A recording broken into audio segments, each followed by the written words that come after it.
તો રાજ્ય યોગ બોર્ડ દ્વારા મેદસ્વીતા મુક્ત ગુજરાતને લઈને રાજ્યભરની અંદર અલગ અલગ કાર્યક્રમો યોજવામાં આવશે।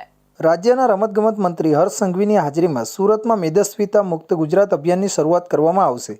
સુરતમાં 3 તારીખે સાંજે 3:30 થી 6 વાગ્યા દરમિયાન સરદાર પટેલ સ્મૃતિ ભવન ખાતે કાર્યક્રમનું આયોજન કરવામાં આવનાર છે, જેમાં યોગને લઈને માર્ગદર્શન આપવામાં આવશે। તેમજ 4 તારીખે ડીઆરબી કોલેજ વેસુ ખાતે 5000 કરતાં વધુ લોકો યોગા કરવા માટે સવારે જોડાશે।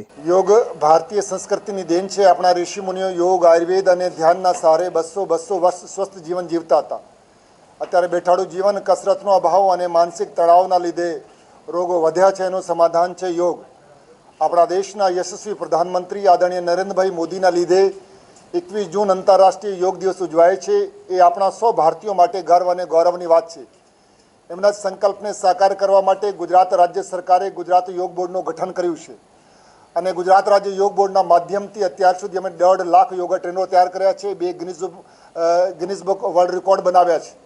મિત્રો, અમારું મકસદ છે કે ગુજરાતમાં 10 લાખ યોગા ટ્રેનરો તૈયાર કરવાના અને ગામડે ગામડે સોસાયટી યોગ વર્ગ ચાલે, જેથી એક પણ વ્યક્તિ રોગી ના થાય, દરેક વ્યક્તિ નિરોગી જીવન જીવે।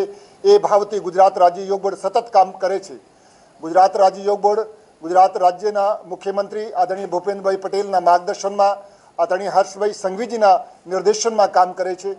સુરત શહેરમાં અમારે 3 અને 4 મે ગુજરાત રાજ્ય યોગ બોર્ડના 2 કાર્યક્રમ યોજાયા છે। રાજ્ય યોગ બોર્ડના ચેરમેન શિષપાલજીએ જણાવ્યું હતું કે રાજ્યમાં એક પણ વ્યક્તિ મેદસ્વી ન રહે, તમામ લોકો યોગ કરીને સ્વસ્થ થાય તે દિશામાં રાજ્ય સરકાર કામ કરી રહી છે। રાજ્ય યોગા બોર્ડ 10 લાખ જેટલા યોગા ટીચરને તૈયાર કરવા માટેનું આયોજન કરી રહ્યું છે।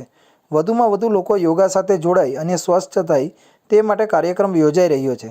11મા આંતરરાષ્ટ્રીય યોગ દિવસનું કાઉન્ટડાઉન શરૂ થઈ ગયું છે। રાજ્ય ગૃહમંત્રી અને રમતગમત મંત્રી હર્ષ સંઘવીની પોતે કાર્યક્રમમાં હાજરી આપવાના છે। ગુજરાતમાં અભિયાનની શરૂઆત સુરત ખાતેથી થવા જઈ રહી છે। 1 મહિના સુધી અલગ અલગ જિલ્લાઓમાં આ પ્રકારના કાર્યક્રમો કરવામાં